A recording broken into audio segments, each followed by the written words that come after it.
It's an exciting but bittersweet weekend because we're losing 7 seniors and 1 junior. Jackson McTier will graduate with his degree in biological science. He will sit for the Australian version of the GMAT medical school test later in March, and is attempting to enter medical school back in Australia at the first chance. So he's going to forego his last year of eligibility and go out with these other 7 guys who've made a tremendous mark on the program. Some of them multiple years.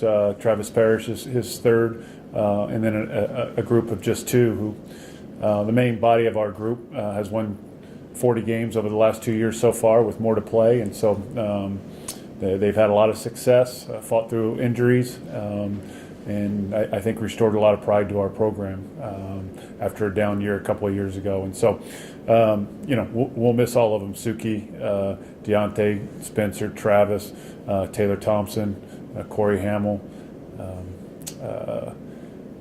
Connor Devine, who's only been here 1, and then Travis Parrish, who's been here 3, as I said, and of course Jackson McTier. And so they'll be difficult to replace more as people than anything else. They've really represented our school in a great manner, both on the court and in the classroom and in the community.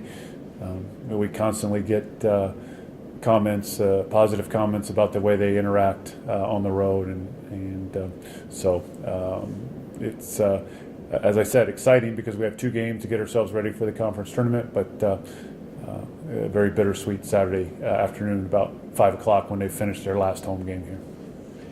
And Coach, going into this weekend, tough week last week, where do you think that your team needed to improve getting ready for this final weekend of the regular season?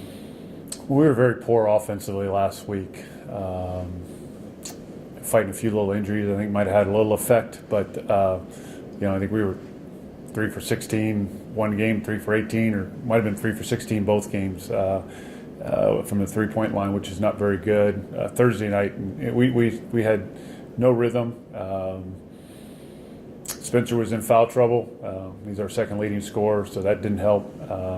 And Concordia was doing a good job. I'm not taking anything away from them. I'm sure they had a lot to do with us being out of rhythm, but we did not we did not produce very well offensively.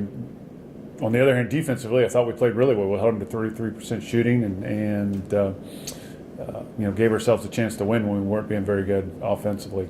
Saturday night, we were a little better offensively, but they were outstanding offensively. I mean, they came in shooting 32% or so from the 3 as a team, and made 14 or 24 against us, and 3 or 4 circus shots at the end of the shot clock, and that happens in athletics sometimes. And again, we had open looks we could knock down to keep us in the game. I thought we battled back very well from an early deficit and hung around the 6 to 8 point mark there for a long time, but then they kept making shots, and we couldn't keep up with them. Our defense wasn't its ordinary best, but sometimes that happens when a team comes in and does something you don't expect them to do. We weren't giving them 3-point shots, but we knew that's an area where we could, maybe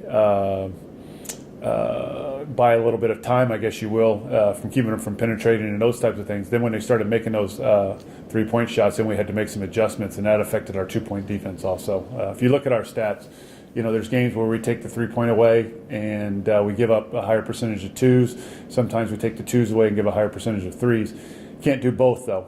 Can't give up higher percentages of both, and that's what we did Saturday night. That's more credit to Western Oregon. Again, we didn't have a terrible game. In fact, we were the first team all year to have under double-digit turnovers against them. They're a turnover-creating machine, and we only had 9 turnovers, but we just couldn't make enough baskets, and we couldn't stop them from making enough. And what's the attitude of the team going into this week's season? Well, before we played last Thursday, we had control of our own destiny. If we won, our last 4 games, we were going to be conference champions. Nobody could take anything away from us. We might have had to share it if Western did the same thing, but we would still be conference champions, and that's one of our goals. Now we need a lot of help. We need Western to lose twice this week, and we have to win twice, and then we'd be co-champions. But the end goal is still the same. That's to win a championship. We might just have to do it a little different. We'll have to win the conference championship now.